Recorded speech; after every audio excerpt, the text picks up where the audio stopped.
So what do you, is that a fair description of the book? Would It you is.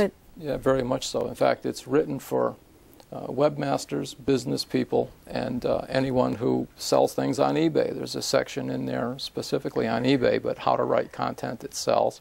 I've got a professional photographic background, so I included how you can make a very simple studio at home with using some tape and a towel, and you create a sort of a benign background and put what you're going to sell on there and photograph it with a digital camera, and you can increase the effectiveness of your pictures 1,000% with just a few minutes worth of very easy to do activities. What kind of background would you use? Are there certain colors that are going to make a product look better, or depending on the product? Sure, a light colored background. You could use a bed sheet. You could use maybe a towel.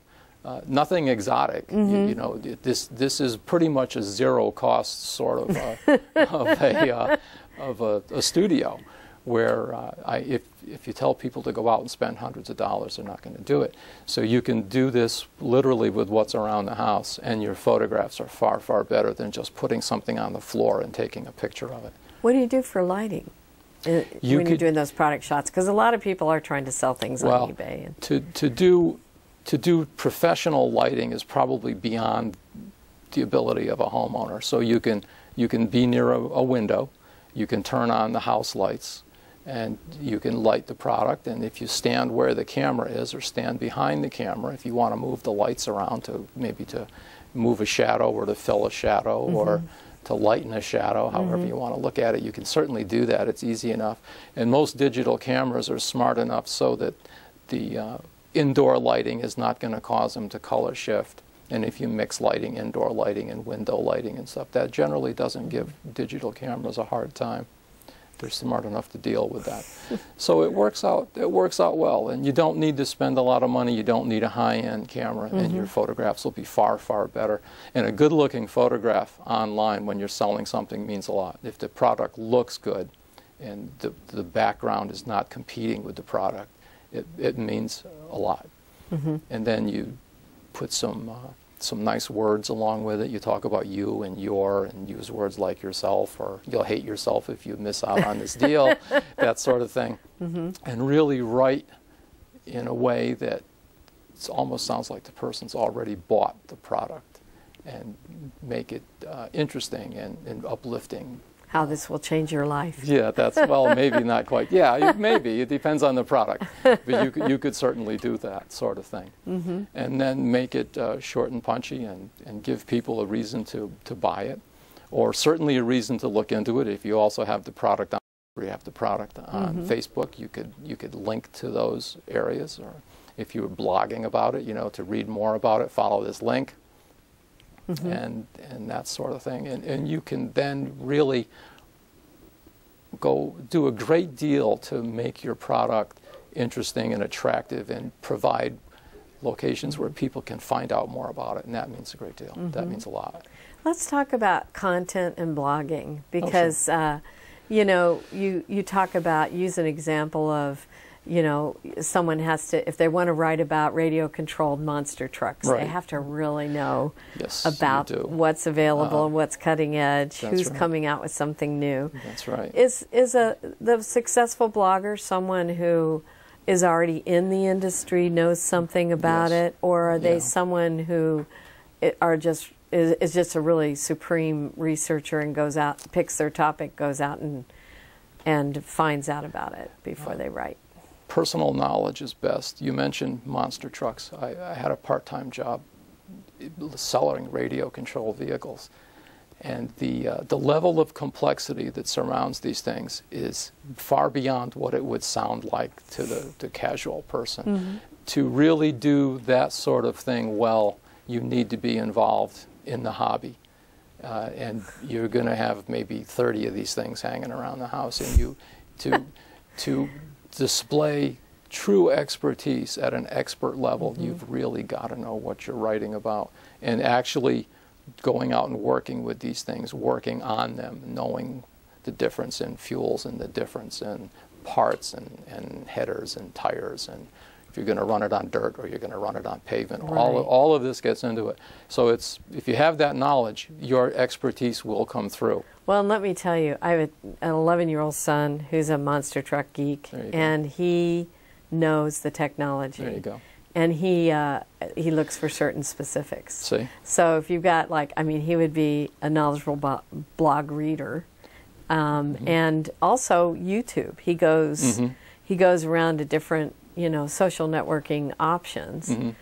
Is that something that, like, say, Traxxas or someone who does monster trucks might want to, you know, make sure that they sort of... Now, is there a sort of subterfuge to invading, you know, YouTube and getting something up? No. In fact, Traxxas might want to hire your son someday. They do that. You mentioned video. Video is a superb tool. It's just a superb tool. It's entertaining. It's in color, and it talks to you as well as showing you things. Excellent tool. I think almost any business or profession or organization, having videos online is a fantastic way to get the message out. And when you title those videos, you want to title them in such a manner that the YouTube search engine can find them. So now we're moving into keywords. There right? we are, absolutely. Tell me about that. Well, let's talk about... To get the best traffic. Oh, sure. Yeah. Well, you talked about monster trucks. So if you're going to do a video on how to tune a monster truck, that's the title that you would want to use, how to tune a monster truck, or how to tune a specific monster truck, or how to tune a specific engine. The YouTube search engine is the second most popular search engine in the world. It's getting a phenomenal amount of traffic.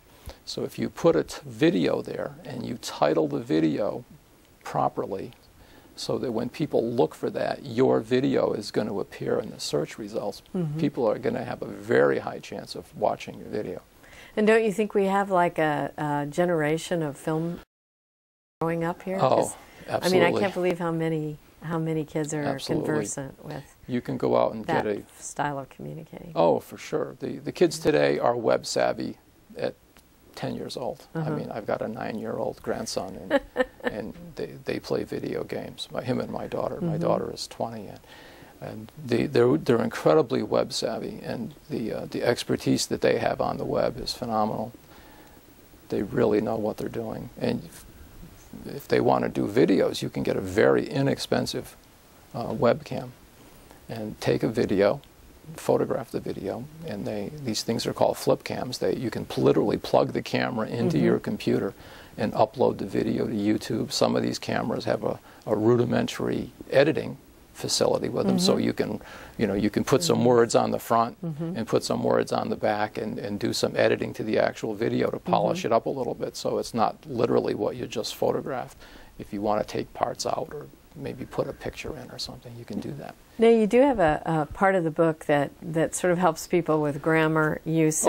Oh, yes, absolutely. Words that are commonly misused. Yes, for sure. And words to avoid, even. Yeah, that's correct. I think in one case, I mean, this is a specific example, you recommend people use the word flammable rather than inflammable. That's they right. both mean it's something that will catch fire. That's correct. But because it says inflammable, That's right. a lot of people are confused by that. That's right. So you're trying to, like, communicate in a faster way and clearer way. That's right. It goes back to providing high quality content. You don't want to provide material that can be misunderstood or have people wondering what you mean by that. As the creator of the content, you're the writer. Your job is to write material that people will understand quickly and easily.